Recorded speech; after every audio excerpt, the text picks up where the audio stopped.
एक जमाने का जिक्र है यहाँ से बहुत दूर। एक खूबसूरत लड़की रहा करती थी जिसका नाम था सिंड्रेला। जब सिंड्रेला की वालिदा इंतकाल कर चुकी थी तो सिंड्रेला के वालिद ने दूसरी शादी कर ली थी जिसका नाम था लेडी पफी। लेडी पफी की दो बहुत ही चालाक और जेलस बेटियां थीं। वो दोनों हर वक्त लड़ते रहते थे, यहाँ तक एक हेयर ब्रश के लिए भी। छोड़ दो, मैंने कहा छोड़ दो इसे। छोड़ दो इसे, ये मेरा है। नहीं नहीं, मैं नहीं छोड़ूंगी, ये मेरा है। एक दिन सिंड्रेला के वालिद को एक लंबे सफर के लिए निकलना था और लेडी पफी ने इसका फायदा उठाते हुए सिंड्रेला से सारे घर के काम करवाए। बेचारी सिंड्रेला पूरा घर साफ कर रही थी। वो लकड़ियां फायरप्लेस तक लेके गई और उसने पूरे घर के लिए खाना भी बनाया। लेडी बफी और उसकी बेटियां सिंड्रेला से बहुत बदतमीजी से पेश आने लगी। सिंड्रेला बहुत गंदी है, इसे हमारे कमरे में मत सुलाया करें। तुम हमारे कमरे में सोती हो इसलिए हमें बुरे ख्वाब आते हैं। तुम यहाँ मेरी बेटियों को परेशान करती हो। जाओ जाके अपने लिए सोने का दूसरा बंदोबस्त करो। बेचारी सिंड्रेला एक बहुत ही मिट्टी से भरे कमरे में बैठ गई। वो एक छोटी खिड़की में से गार्डन की तरफ देखने लगी और जब भी वो खिड़की में जाती स्नो वाइट की दोस्त पिजन वहाँ आ जाती। हेलो प्यारे पिजन। थोड़े दिनों बाद जब वो अपना कमरा साफ कर रही थी सिंड्रेला को दो चूहे नजर आए। तुम दोनों कौन हो? हाय, मेरा नाम चिटर है। और मेरा नाम है मोज़रेला। और मैं हूँ सिंड्रेला। मुझे पता है तुम लोगों को चीज बहुत पसंद है। मेरे पास तुम लोगों के लिए बहुत अच्छी चीज है। अरे वाह वाह वाह, ये तो बहुत अच्छी बात है। हम तो यहाँ इसे 1 घंटे से ढूंढ रहे हैं। मगर यहाँ पर तो एक खतरनाक बिल्ली है। अरे उस बिल्ली का नाम है पेपू। कल सबसे पहले मैं तुम दोनों के लिए नाश्ता बनाऊंगी। अगली सुबह सिंड्रेला बगैर आवाज किए किचन में गई। खतरनाक बिल्ली पापू चूहों के घर के दरवाजे की तरफ बैठकर चूहों का इंतजार कर रही थी। सिंड्रेला ने बगैर आवाज किए कुछ चीज के टुकड़े उठाए और वापस जाने लगी। लेकिन तभी लेडी पफी की बेटी ने उसे पकड़ लिया। तुम्हारे हाथ में ये क्या है और तुम कहाँ जा रही हो इसे लेके? ये थोड़ी सी चीज है मेरे नाश्ते के लिए। अम्मी, सिंड्रेला हमारा खाना चुरा रही है। मैं चोरी कर रही हूँ? मैं कभी भी कुछ भी चोरी नहीं कर सकती। तुम चोरी करके झूठ बोल रही हो। दोनों चूहे सीढ़ियों से नीचे उतरे और किचन की तरफ भागने लगे ताकि वो उस लेडी पफी की बेटियों को डरा सकें। अरे नहीं, अरे नहीं, चूहे! आओ, मुझे डर लग रहा है। मुझे डर लग रहा है। यहाँ एक नहीं 2 चूहे हैं। अम्मी बचाएं! लेडी पफी उन दोनों चूहों को बस पकड़ने ही वाली थी, लेकिन तभी दरवाजे पर दस्तक हो गई। एक सिपाही तशरीफ लाया। कल महल में एक बहुत बड़े जश्न का इनेकाद किया गया है। शहजादे के लिए शहजादी का इंतखाब होना है। हर शहर की लड़कियां जो शादी के अहल हैं वहां पे आएं। जैसे ही उन्होंने पार्टी का नाम सुना सिंड्रेला की सौतेली बहनें जल्दी से अपने कमरे की तरफ जा पहुंची और उस शाम के लिए वो अपने कपड़े निकालना शुरू हो गए। और लेडी पफी भी यही चाहती थी कि उसकी बेटियां खूबसूरत लगें। इसीलिए लेडी पफी की दोनों बेटियों ने सिंड्रेला को अपने लिए नए कपड़े सीने को कहा। तीसरा दिन आन पहुंचा। सिंड्रेला बहुत थक चुकी थी। उसके दोस्तों ने भी उसे जगाने की बहुत कोशिश की। सिंड्रेला, सिंड्रेला उठो, तुम्हें जाना है, आंखें खोलो। लेकिन मेरे पास तो कोई ड्रेस भी नहीं है और ये कपड़े मेरे गंदे हो रहे हैं। अपनी आंखें बंद करो सिंड्रेला, तुम्हारे लिए एक सरप्राइज है। दोनों चूहे सिंड्रेला को कमरे के बीच में ले गए। व्हाइट पिजन ने उस सफेद कपड़े को हटाया। टन टन। मुझे तो यकीन नहीं आ रहा, ये कितना अच्छा लग रहा है। सिंड्रेला ने अपने नए कपड़े पहने और अपने बाल बनाए और नीचे की तरफ चली गई। लेकिन सिंड्रेला की दोनों बहनें उसे देखकर बहुत जेलस होने लगीं। लेडी पफी ने जब देखा कि सिंड्रेला इतनी खूबसूरत दिख रही है तो वो नहीं चाहती थी कि सिंड्रेला पार्टी में जाए, तो उसने फायरप्लेस के अंदर कुछ बीन्स डाले और सिंड्रेला को कहा कि अगर वो ये उठा सकती है तो वो पार्टी में जा सकती है। अगर तुमने 5 मिनट के अंदर अंदर इस फायरप्लेस में से बीन्स उठा ली तो फिर तुम हमारे साथ आ सकती हो। सिंड्रेला को उस पार्टी में कुछ भी कर जाना था और इसीलिए वो बीन्स को उठाने लगी। उसके छोटे दोस्तों ने उसकी मदद करना चाही और 5 मिनट के अंदर अंदर उन्होंने उन बीन्स को उठाकर वापस बाउल में रख दिया। सिंड्रेला जल्दी से लेडी पफी के पास गई जो कि जाने ही वाली थी और उसने उन्हें बॉल दिखाया।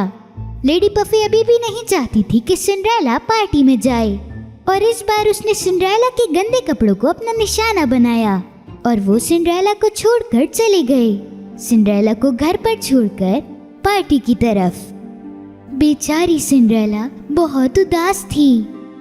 वो गार्डन में बैठकर बहुत देर तक रोई, एक पेड़ के नीचे बैठकर, और वो पेड़ उसकी माँ ने उगाया था। और तभी वो पेड़ अचानक से हिलने लगा और चमकने लगा और एक खूबसूरत परी सिंड्रेला के सामने आई। मेरा नाम है लियाबेल और मैं तुम्हारी मदद करने आई हूँ। उदास मत हो, तुम भी उस पार्टी में जरूर जाओगी। लेकिन मैं इस हालत में पार्टी में कैसे जाऊंगी? वो तुम मुझ पे छोड़ दो। मुझे सिर्फ एक पम्पकिन चाहिए और बाकी चीजें यहाँ पहले से मौजूद हैं। सिंड्रेला अपने हाथ में एक पम्पकिन लेकर वापस आई। वो परी अपना जादू इस्तेमाल करना शुरू हो गई और उस पम्पकिन को उसने एक कोच में बदल दिया। उन चूहों को घोड़ों में और पिजन को एक खूबसूरत से ड्राइवर में। सिंड्रेला को अपनी आंखों पर बिल्कुल भी यकीन नहीं आया। लियाबेल, तुमने ये सब कैसे किया? परी ने अपनी जादुई छड़ी घुमाई और सिंड्रेला को एक खूबसूरत ब्लू ड्रेस दे दिया और उसके पास बहुत ही अच्छे जूते भी आ गए। मैं तो एक शहजादी की तरह लग रही हूँ। शुक्रिया लियाबेल। अब तुम पार्टी में जाने के लिए बिल्कुल तैयार हो। जाओ। परी ने पार्टी में जाने से पहले सिंड्रेला को कुछ बातें बताईं। और याद रहे कि तुम्हें 12 बजे से पहले आना है, वरना जादू खत्म हो जाएगा और सब कुछ पहले जैसा हो जाएगा। सिंड्रेला ने परी की बात बहुत ध्यान से सुनी और आखिरकार पार्टी की तरफ निकल पड़ी। उस पंपकिन के कोच ने उस महल के दरवाजे के सामने सिंड्रेला को उतारा। सिंड्रेला अपनी खूबसूरती के साथ महल में जा पहुंची। पार्टी के अंदर तमाम लोग इस सोच में पड़ गए कि इतनी खूबसूरत लड़की आखिर है कौन।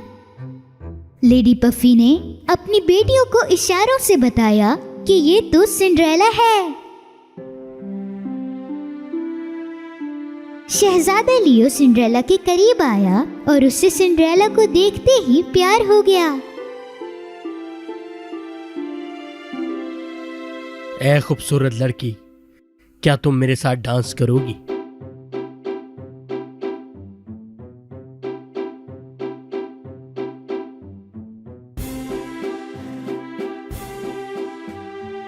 सिंड्रेला को शहजादे लियो के साथ डांस कर बहुत मजा आ रहा था और वो वक्त के बारे में भूल गई।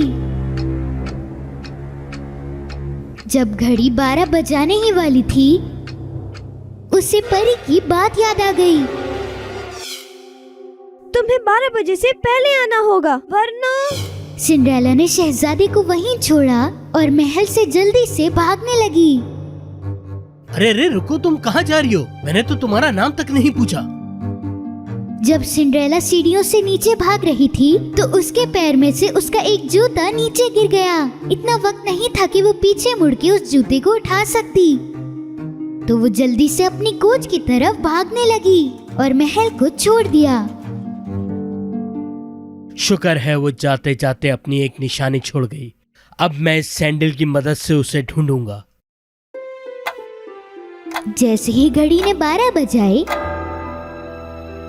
सब कुछ बिल्कुल पहले जैसा हो गया।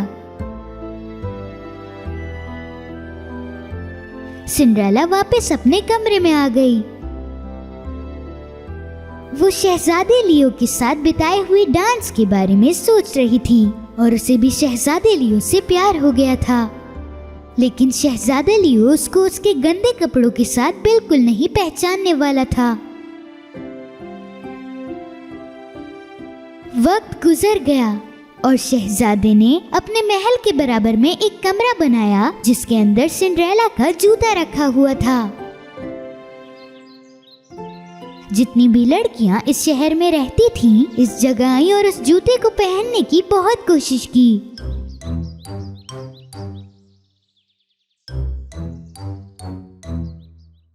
यहाँ तक कि लेडी पफी और उसकी बेटियां भी उस जगह पर जाने लगीं, लेकिन वो सिंड्रेला को लेकर नहीं जाना चाहती थी।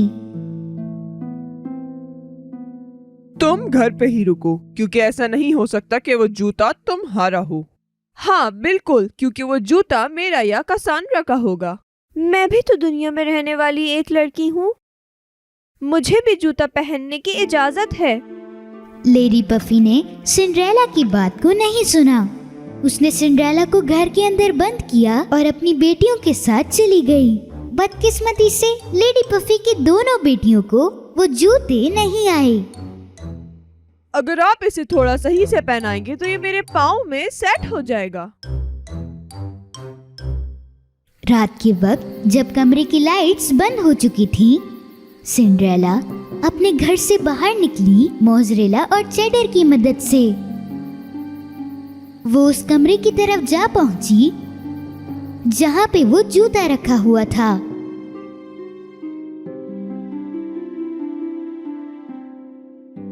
जैसे ही वो जूता पहनने वाली थी, शहजादा लियो वहां आ पहुंचा।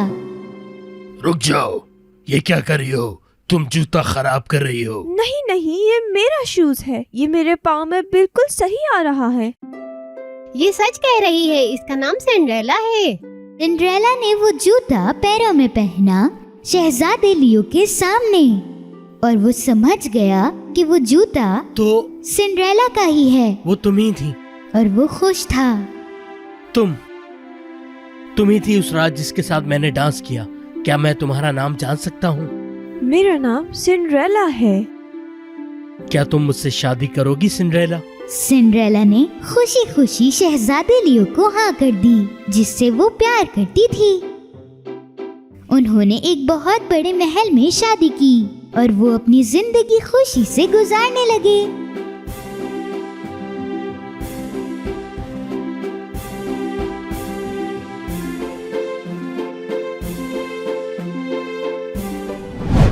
एक दिन पत्थर दिल हेला ने अपने एक सिपाही को बुलाया। इस शीशे पे से कपड़ा उतारो डंकॉफ। उसका सिपाही बहुत सुस्त था। उसने उसका कपड़ा अपने ऊपर ही गिरा लिया। बेवकूफ, चले जाओ यहाँ से तुम।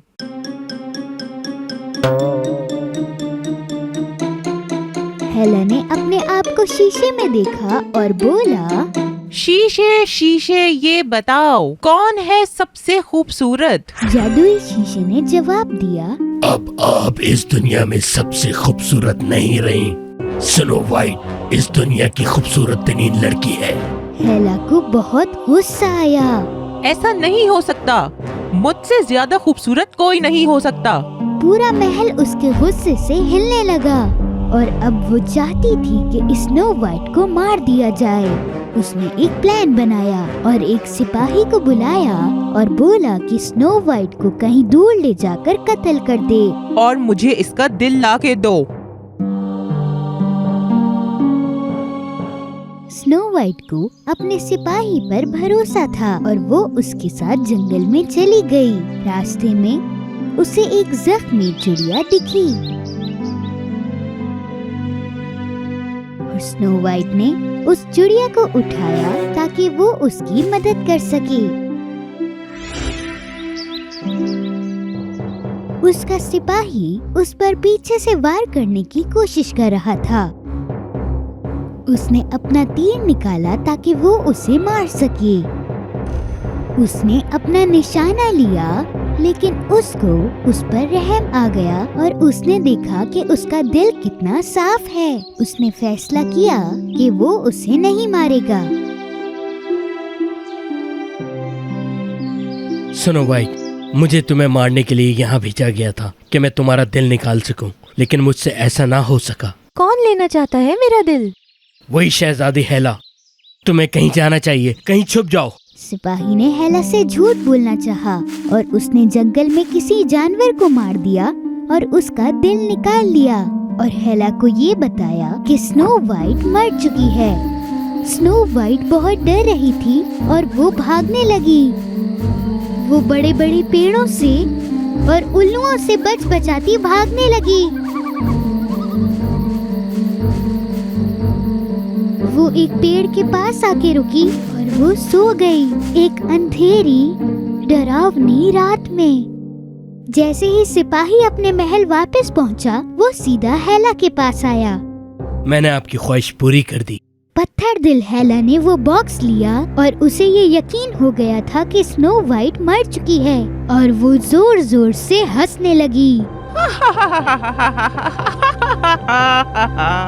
नए दिन की सुबह स्नो वाइट जागी एक खूबसूरत जंगल में और उसके सामने एक बहुत प्यारा छोटा सा घर था, जिसके अंदर एक छोटा सा गार्डन भी था, छोटी खिड़कियाँ और एक घंटी भी और एक छोटा गोल सा दरवाजा। स्नो वाइट ने घंटी बजाई पर कोई भी नहीं आया, लेकिन जैसे ही उसने दरवाजा खटखटाना चाहा, दरवाजा खुल गया और अंदर भी सब कुछ छोटा छोटा था। स्नो वाइट को लगा कि वो किसी टॉय हाउस में है। छोटे बर्तन, छोटे चमचे और छोटे ग्लास। स्नो वाइट को एक छोटे से बर्तन में सूप दिखा। वो बहुत भूखी थी, इसलिए उसने सूप पीना शुरू किया और फिर वो एक छोटे से बेड पर सो गई। थोड़ी सी दूर इस घर के मालिक अपना काम खत्म कर ही चुके थे और घर की तरफ आ रहे थे।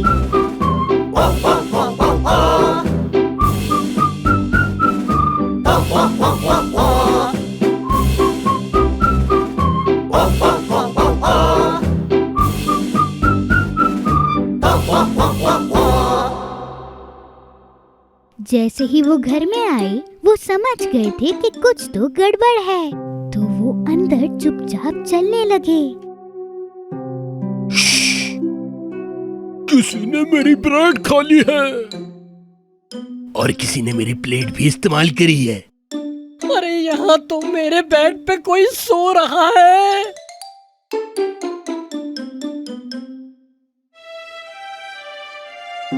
कितनी प्यारी लड़की है। अरे अरे अरे अरे पकड़ो, अरे पकड़ो, ले पकड़ो, अरे ले पकड़ो, अरे पकड़ो।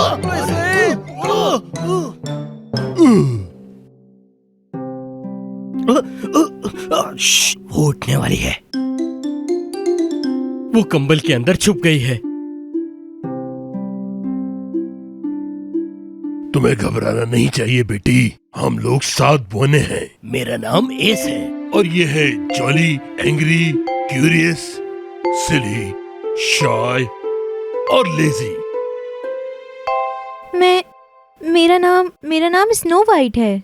मैं माफी चाहती हूँ घर में ऐसे आने के लिए। स्नो वाइट ने उन सारे बोनों को अपनी कहानी बताई और वो 7 बोने स्नो वाइट की बातें सुनकर बहुत उदास हो गए। तो उन्होंने फैसला किया कि स्नो वाइट अब उन्हीं के साथ रहेगी। यहाँ से बहुत दूर दूसरे शहर में एक बहुत ही खूबसूरत शहजादा रहता था। उसका नाम था एंथनी। उसको रात में बैठकर आसमान को देखना और तारे गिनना बहुत पसंद था, जो उसको उसके बिछड़े दोस्तों की याद दिलाता था। एक रात उसने आसमान में स्नो वाइट का चेहरा देखा और वो उससे मिलना चाहता था। एक परी ने बताया कि वो मुसीबत में है और उसने उसे एक जादुई नेकलेस दिया। फिर शहजादा एंथनी अपने घोड़े पर बैठा और स्नो वाइट को तलाश करने के लिए निकल पड़ा। और दूसरी तरफ महल में हेला अपने जादुई शीशे की तरफ दोबारा गई। डंक ऑफ, इस शीशे पे से कपड़ा उतारो, मैं अपनी खूबसूरती देखना चाहती हूँ। डंकफ करीब आया और उसने शीशे से कपड़ा उतारा और शीशा टूटने ही वाला था। डंकफ सच में बहुत सुस्त इंसान है। जब भी वो कोई काम करने लगता है तो वो सुस्त हो जाता है और उसे नींद आने लगती है। हेला ने उसे गुस्से से बाहर भेज दिया। जब डंकफ वहाँ से चला गया, हेला ने एक बार फिर से शीशे से पूछा कि कौन है सबसे ज्यादा खूबसूरत। शीशे शीशे ये बताओ, कौन है सबसे खूबसूरत? आप इस दुनिया में सबसे खूबसूरत नहीं रही। स्नो वाइट इस दुनिया की खूबसूरत तरीन लड़की है। नहीं, मुझे लगा कि स्नो वाइट मर चुकी है। हेला पूरी रात जागती रही और प्लान बनाती रही कि कैसे स्नो वाइट को मारा जाए। और थोड़ी ही देर बाद उसके दिमाग में एक बहुत ही भयानक आइडिया आया और वो एक छोटे से रैबिट में बदल गई। सुबह में 7 बोने अपने काम पर जा रहे थे और एक एक करके स्नो वाइट को किस दे रहे थे और स्नो वाइट को समझाया कि जब घर में अकेली हो तो ध्यान देखो रखना। स्नो वाइट, यहाँ का माहौल ठीक नहीं है। किसी अजनबी के लिए दरवाजा मत खोलना। स्नो वाइट गार्डन में चली गई और वो गार्डन में तमाम फूलों को पानी देना शुरू हो गई और उसने देखा कि एक रैबिट उसकी तरफ आ रहा है जो कि जख्मी दिख रहा था। वो उसके पास गई और उसे उठा लिया और उसे घर में ले गई। उसने रैबिट के हाथ पर पट्टी बांधी। उसके बाद उसने उसे अपने बेड पर लिटा दिया। रैबिट ऐसा लग रहा था जैसे कि वो सो गया, लेकिन जैसे ही स्नो वाइट कमरे से बाहर गई, रैबिट ने अपनी आंखें खोली और इधर उधर देखा। फिर वो कूदा कूदा कूदा और वापस उस चुड़ैल हेला में बदल गया और सब कुछ उसके प्लान के मुताबिक हुआ। उसने तकिए में एक पर्पल कलर का जादू डाला और उसे लगा कि स्नो वाइट यहाँ सो जाएगी और मर जाएगी। स्नो वाइट गार्डन में काम करके बहुत थक गई थी और वो सोने के लिए बेडरूम में चली गई। वो बस अपना सर बेड पर रखने ही वाली थी कि snow white, snow white, snow white. उसी वक्त 7 बोने घर आ गए। स्नो वाइट ने उनके लिए दरवाजा खोला। रात का खाना खाने के बाद उन्होंने पूरी रात डांस किया। स्नो वाइट फायरप्लेस के पास सो गई और ये बहुत अच्छी बात थी क्योंकि अब वो उस जहर वाले पिलो पे नहीं सोई थी। जैसे ही हेला वापस आई, डंकफ अभी तक महल में सो रहा था। हेला को लगा कि उसका प्लान कामयाब हो गया है और उसने दोबारा पूछा, शीशे शीशे ये बताओ, कौन है सबसे खूबसूरत? मेरी शहजादी स्नो वाइट है सबसे खूबसूरत, जो 7 बोनों के साथ रहती है। ओह नहीं नहीं नहीं नहीं नहीं नहीं, मुझे सबसे ज्यादा खूबसूरत होना चाहिए। मैं अब एक ऐसा प्लान बनाऊंगी कि स्नो वाइट को मुझसे कोई नहीं बचा सकता। थोड़े दिनों बाद जब 7 बोने काम कर रहे थे, तब स्नो वाइट 7 बोनों के कपड़े सी रही थी और फिर उसे दरवाजे पे किसी की आवाज आई। कोई दरवाजा खटखटा रहा था। स्नो वाइट ने दरवाजे के अंदर से देखा कि बाहर एक बूढ़ी औरत खड़ी है जिसके हाथ में बहुत सारे सेब हैं। कौन है आप? सेब ले लो, ये बड़े ही मजेदार सेब हैं, तुम खाना चाहोगी? स्नो वाइट पहले तो बहुत घबरा गई, लेकिन उसे सेब बहुत पसंद थे। ये लो बेटी, खा के तो देखो, ये बहुत ही मजेदार सेब हैं। स्नो वाइट ने वो एप्पल ले लिया जो उस बूढ़ी औरत ने दिया था और एक निवाला लिया। उस सेब में जहर मिला हुआ था। इससे पहले कि स्नो वाइट कुछ बोलती, वो बेहोश होकर नीचे गिर गई।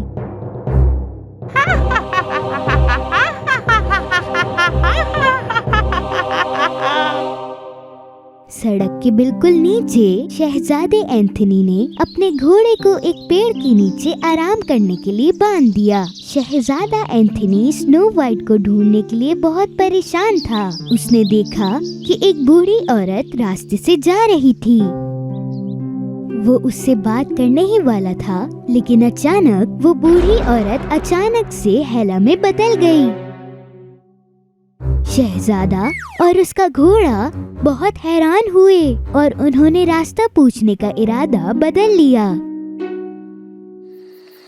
रात को देर से जब बोने घर आए, उन्होंने देखा कि स्नो वाइट अभी भी जमीन पर बेजान पड़ी है। वो बहुत उदास थे और उनके दिल टुकड़े टुकड़े हो गए थे। उन्होंने एक शीशे का कॉफिन बनवाया, दुनिया की सबसे बड़ी नदी में भेज दिया ताकि सल्तनत के सारे लोगों को पता चल जाए कि स्नो वाइट अब नहीं रही। शहजादा अपने घोड़े के साथ जा रहा था और उसने देखा कि एक कश्ती में कॉफिन है। उसने लड़की का चेहरा फौरन पहचान लिया। शहजादा बहुत उदास था, लेकिन उसने कॉफिन को खोला। उसने वो नेकलेस अपनी जेब से निकाला और स्नो वाइट को पहना दिया।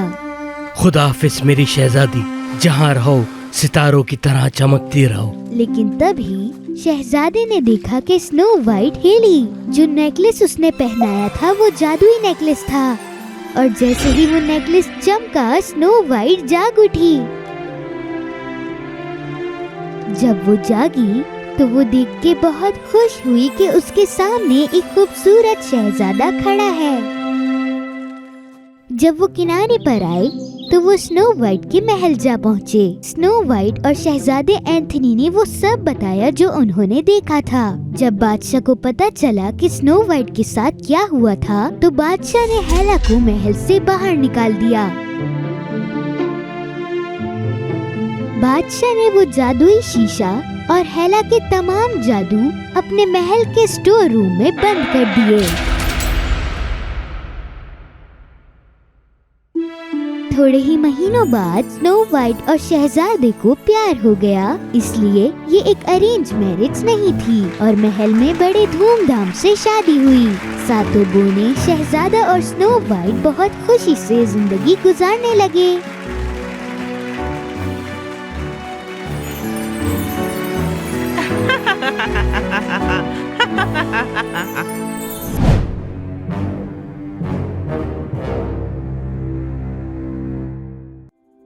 रेपुंज़ेल की कहानी। एक जमाने का जिक्र है, यहाँ से बहुत दूर एक प्यारा सा जोड़ा रहता था। एक दिन बीवी ने अपने शौहर को बताया कि वो माँ बनने वाली है। उसका शौहर ये खबर सुनकर बहुत खुश था। उसने कहा कि वो उसके लिए कुछ भी करने को तैयार है। एक दिन उसने अपनी ख्वाहिश जाहिर की कि उसे लेट्यूस का पत्ता खाना है।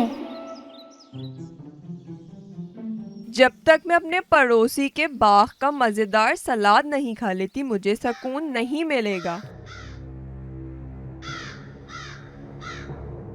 इसलिए उसका शौहर अपनी बीवी की ख्वाहिश पूरी करने पड़ोसी के घर चला गया। लेकिन बेचारा शौहर ये नहीं जानता था कि पड़ोसी कैमिला नाम की एक बहुत ही खतरनाक चुड़ैल है। ये बात कोई नहीं जानता था कि चुड़ैल 150 साल की थी। जवान दिखने के लिए चुड़ैल कैमिला सिर्फ सोने की चीजों को छू सकती थी, इसलिए उसने अपने घर में सब कुछ सोने से ढक दिया था। उसकी प्लेटें, चमचे, कांटे और लैंप सब कुछ सोने से ढक दिया। यहाँ तक कि वो कुर्सी भी सोने की थी जिस पर वो बैठती थी। और उस शाम उसके दरवाजे पर दस्तक हुई।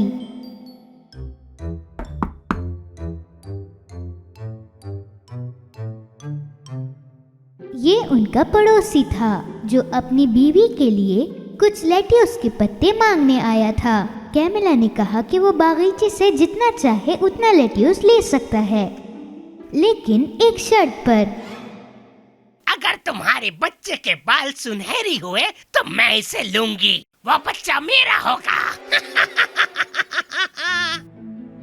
शोहर को समझ नहीं आ रहा था कि वो क्या करे, लेकिन उसने उस चुड़ैल की बात मान ली और उसने दुआ की कि उसकी बच्ची के बाल सुनहरे ना हों। लेकिन कुछ दिनों बाद उनके घर एक बेटी पैदा हुई, सुनहरे रेशमी बालों के साथ।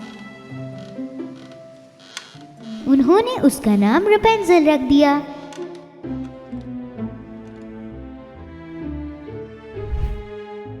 कैमिला को ना जाने ये कैसे पता था कि बच्ची के बाल सुनहरे होंगे, इसलिए वो उन दोनों से बच्ची को लेकर अपने घर आ गई। चुड़ैल ने रेपेंजल की देखभाल बहुत अच्छे से की। वो उसके सुनहरे बालों में कंघी करती, जो हर दिन थोड़े लंबे हो जाते थे। कैमिला ये कभी नहीं चाहती थी कि उसके बाल काटे जाएं, क्योंकि वो बालों की लंबी लठें लेती और इसे अपने जादू में पकाती और उससे उसके बाल सोने में बदल जाते थे। मेरा जादू इस बालों को सोने में बदल देता है। अब मैं अच्छी जिंदगी जीऊंगी। गहरे जंगल में कैमिला ने एक बड़ा लंबा टावर बनाने के लिए अपने जादू का इस्तेमाल किया, रेपेंजल को कैद कर रखने के लिए, ताकि उसके बाल महफूज रहें। टावर के अंदर सीढ़ियां भी नहीं थीं, ये सिर्फ एक छोटा सा कमरा था, बस एक खिड़की के साथ। रेपेंजल 18 साल तक अकेले इस कमरे में बड़ी हुई, सिर्फ कैमिला से मिलते हुए।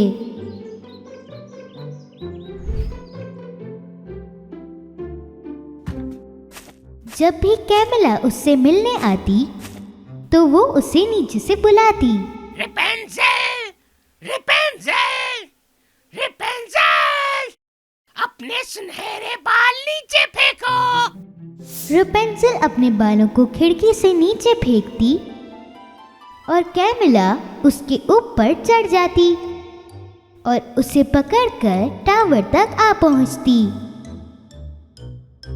माँ, इस टावर में सीढ़ियाँ क्यों नहीं हैं?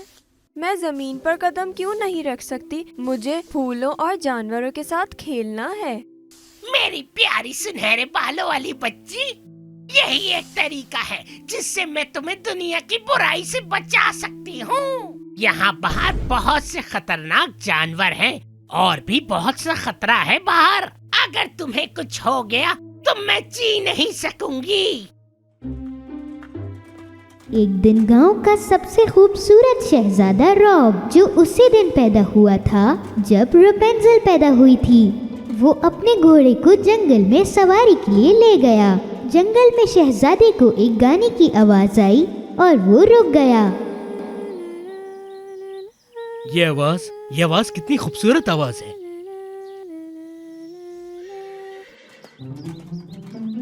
वो उस आवाज को सुनते सुनते आगे बढ़ने लगा। वो तब तक चलता रहा जब तक वो टावर के नीचे नहीं पहुंचा जहां रेपेंजल रहती थी। जब वो टावर की खिड़की पर गा रही थी तो शहजादे को उसे देखते ही उससे प्यार हो गया। वो टावर में जाने के लिए चारों तरफ दरवाजा ढूंढने लगा, मगर उसे दरवाजा कहीं नहीं मिला। तभी कैमिला भी टावर पर पहुंच गई। इसलिए शहजादा झाड़ियों के पीछे छुप गया क्योंकि वो उस कैमिला चुड़ैल के बारे में सब कुछ जानता था। अरे नहीं, ये तो कमेला है, एक खतरनाक चुड़ैल। लेकिन ये यहाँ क्या कर रही है? रेपेंजल, रेपेंजल, रेपेंजल, अपने सुनहरे बाल नीचे फेंको। रेपेंजल ने अपने सुनहरे बाल नीचे कर दिए ताकि वो ऊपर चढ़ सके।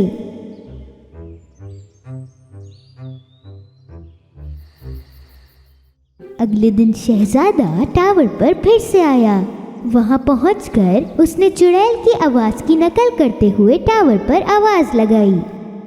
रेपेंजल, रेपेंजल, अपने सुनहरे बाल नीचे डालो। रेपेंजल ने सोचा कि आवाज कुछ अजीब लग रही है, लेकिन उसने फिर भी बालों को नीचे फेंक दिया। शहजादा रॉब जल्दी से उसके ऊपर चढ़ गया क्योंकि उसको वो गाना गाने वाली आवाज को ढूंढना था। ये तो काफी मुश्किल चढ़ाई है। रेपेंजल ने जब उसे देखा तो वो घबरा गई। आप कौन हैं और आप यहाँ कैसे आए? मैं शहजादा रॉब हूँ। मुझे लगा कि तुम मुसीबत में हो, उस चुड़ैल और इस सीढ़ियों की वजह से। ओ नहीं, मैं रेपेंजल नहीं हूँ। मैं आपको नहीं जानती। मेरी माँ कहती है अजनबी खतरनाक होते हैं। ओह नहीं, आप यहाँ से चले जाइए। फिक्र नहीं करो, मैं कोई खतरनाक जानवर या तुम्हारा दुश्मन नहीं हूँ। मैंने बस तुम्हारी खूबसूरत आवाज सुनी और देखना चाहता था कि आखिर वो चुड़ैल करती क्या है, इसलिए मैं यहाँ आया हूँ। शहजादी की बातों ने रेपेंजल के दिल को नरम कर दिया और अब रेपेंजल को उससे डर बिल्कुल नहीं था। क्या तुम बाहर घूमने, बाहर के नज़ारे देखने और खूबसूरत जानवरों से मिलने मेरे साथ इस टावर के नीचे जाना चाहोगी? रेपेंजल सालों से बाहर जाने की कोशिश कर रही थी, इसलिए उसने शहजादी की बात को फौरन मान लिया और उसके साथ जाने के लिए तैयार हो गई। मेरे पास एक प्लान है जिससे हम दोनों टावर से नीचे जा सकते हैं। अगले दिन चुड़ैल कैमिला टावर पर पहुंची। वो रेपेंजल को बुलाने ही वाली थी कि तभी उसने लंबे सुनहरे बालों को पहले से ही नीचे देखा। मुझे लगता है उसने मुझे आते हुए देख लिया होगा, इसीलिए पहले से बाल लटका दिए। कैमिला टावर के ऊपर चढ़ने लगी, लेकिन तभी उसने एक घोड़े की आवाज सुनी। उसने सोचा कि कोई आसपास हो सकता है, लेकिन वो इन सब में पड़ना नहीं चाहती थी, इसलिए वो चढ़ती रही क्योंकि वो जल्द से जल्द रेपेंजल के पास जाना चाहती थी। जब वो रेपेंजल के कमरे में पहुंची तो वो हैरान हो गई। रेपेंजल अब वहां नहीं थी। उसने अपने बाल काट लिए थे और टावर से भाग गई थी। मेरा सोना, मेरा सोना, मेरा सोना चला गया। अब मैं क्या करूंगी? रेपेंजल! रेपेंजल ने अपने बाल काट लिए थे और टावर की दीवार से बांध दिए थे ताकि वो और शहजादा एक साथ नीचे उतर सकें। कैमिला ने अकेले टावर में थक हार कर रेपेंजल के कटे हुए बालों को छुआ। नहीं, नहीं, नहीं, नहीं, ये अब काम नहीं करेगा क्योंकि बाल कटे हुए हैं। बालों को सोने में तब्दील करने के लिए जड़ें होनी चाहिए।